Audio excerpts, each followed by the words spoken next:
Patrice Baudouin, coach en sobriété maison La Bouée. Un autre mercredi, une autre capsule.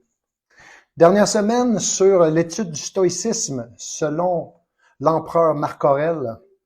Le stoïcisme, je te recommande vraiment d'étudier ça. Personnellement, ça a vraiment transformé ma vie en une chose très précise, la maîtrise de soi. J'étais vraiment, et je m'en rendais pas compte, un être humain hors contrôle. Possédé par mes désirs, mes plaisirs éphémères et ainsi de suite, mes habitudes qui me distrayaient de ce que je voulais vraiment réaliser dans ma vie. C'est fou, ça. Et depuis que j'applique, que je pratique cette philosophie-là de vie, et c'est pour ça que j'ai voulu vous le partager, wow! Je suis un homme, comment je dirais ça, enligné. Et la vie me répond. Il y a plein de choses qui se passent présentement dans ma vie. Puis j'ai pas à forcer après ça. Souvent, hein, on essaie de faire arriver les choses, mais l'affaire qu'on doit faire le plus, c'est de se préparer à recevoir les cadeaux de la vie. C'est la seule chose que je contrôle. Bref. Je veux revenir en fait sur un des premiers principes qui pour moi est essentiel en appliquant les principes stoïques. C'est bien entendu l'autodiscipline. Réfléchissez à ça, là, comment l'indiscipline, qu'est-ce que ça a causé hein, dans vos propres vies. Hein, être indiscipliné, c'est-à-dire faire ce que je veux quand je veux. Regardez ça, comment ça a influencé votre vie. Je suis pas en train de juger ça ou de mettre un jugement de valeur là-dessus. Je suis juste en train de dire, observez qu'est-ce que ça a donné comme résultat dans vos vies. Puis, ça a-tu marché? Encore une fois, personnellement, mais pas du tout. Wow! J'étais un être humain généralement frustré, pas heureux de ma vie. Mais oui, je pensais qu'être heureux, c'était être indiscipliné, puis faire ce que je veux quand je veux. Alors, l'autodiscipline, c'est un choix, c'est une décision, c'est un engagement personnel. Et je dirais même, c'est un respect de soi. S'il n'y a pas ça, là, vous le savez, il n'y a rien qui marche. Si je ne suis pas engagé, puis je ne me respecte pas, premièrement, il n'y en a pas d'autodiscipline. Puis l'autodiscipline, c'est quoi exactement? Ben, c'est une décision, c'est un choix, c'est un mode de vie que je trouve personnellement de plus en plus avantageux et bénéfique pour moi. J'y ai pris goût.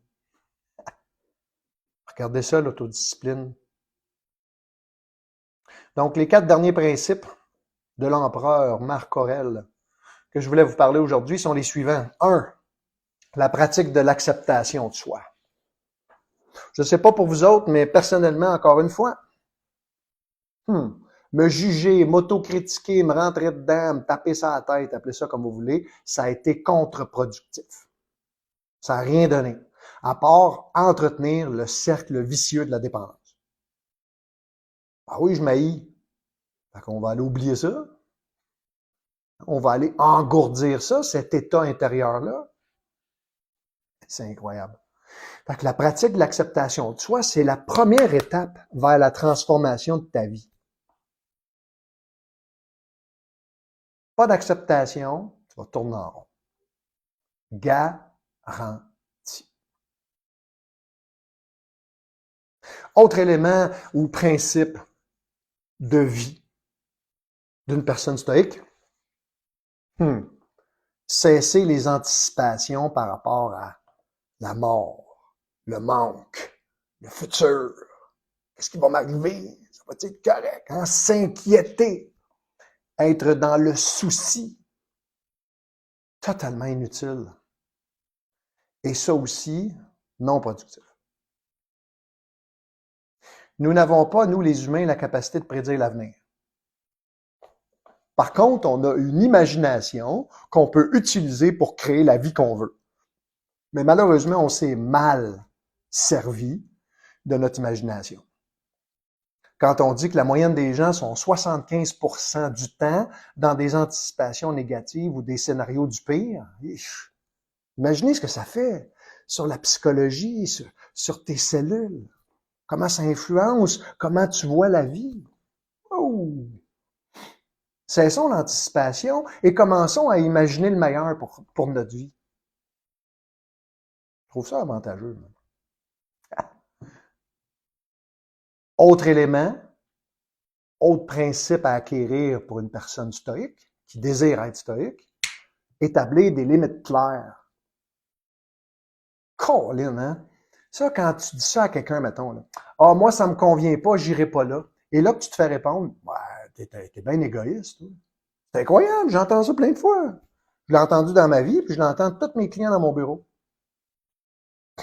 C'est comme si, je sais pas, moi, se respecter, c'est ou dire non, c'est égoïste. Ça n'a pas de sens. Non, non, c'est le BABA du respect de soi, de l'amour de soi, de l'estime de soi. Si je pose pas mes limites, là, ben, je vais me faire envahir, je vais me faire abuser, puis je vais être encore une fois une personne frustrée. Et en 3 petits points après le monde. Ah, les humains.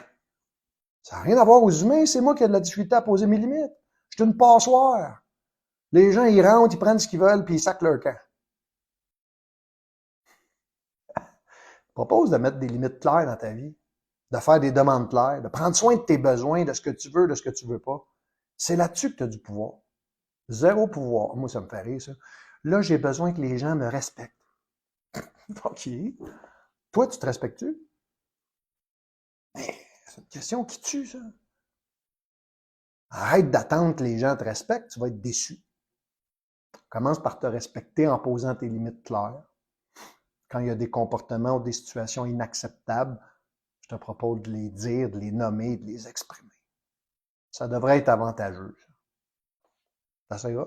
Et dernièrement, pour finir en beauté, un des principes fondamentaux de l'approche stoïque, l'amour de soi. Et oui, 300 ans avant Jésus-Christ. C'est pas nouveau, là. Ça veut dire quoi l'amour de soi? Mais ça commence par 2 éléments essentiels, l'estime et le respect de soi. Bon, je vais régler l'histoire de l'estime. Là. L'estime, là, c'est un arnaque, ou si tu préfères, c'est une construction de ton mental. C'est l'évaluation de ta valeur que tu fais. Extrêmement relatif. Ça dépend de toi. Observe, c'est quoi l'estime que tu te portes? Comment tu te perçois comme être humain? Et à la base de ça, du respect, de la confiance et de l'estime de soi, il y a le système de valeurs. J'en ai déjà parlé, là. Mais ça serait important que tu regardes, c'est quoi tes valeurs? Qu'est-ce qui oriente, dirige ta vie? L'honnêteté, l'aventure, l'argent? C'est une valeur bien correcte, l'argent, là. Et nous autres, les Québécois, qu'on a une drôle de relation avec l'argent. J'irai pas là. Hey, c'est un bon sujet de capsule une autre fois. Mais bref, puis ça commence par un engagement profond envers le respect de mes valeurs. Alors, si par exemple, j'ai, histoire vécue, j'ai une valeur d'honnêteté, puis je suis tout le temps en train de mentir, tu te rends compte comment ça va être un peu la confusion à l'intérieur de moi? Je suis en contradiction. C'est sûr que je ne serai pas bien. Fait que l'amour de soi, ça commence par ça, par respecter ses valeurs. L'amour de soi, ça commence aussi par poser ses limites, commencer à cesser de se juger, commencer à avoir un petit peu de compassion pour soi-même. Essaye autre chose. Si tu as essayé une stratégie et elle ne fonctionne pas, on fait quoi? On la transforme. On essaye d'autres choses. Même si parfois, au début, c'est pas confortable. Fait que c'était ça mon mois sur le stoïcisme. J'espère que ça t'a, je sais pas, m'a motivé, inspiré à en apprendre plus sur cette belle philosophie de vie-là, que je trouve très, très, très puissante et surtout qui amène beaucoup de bonheur.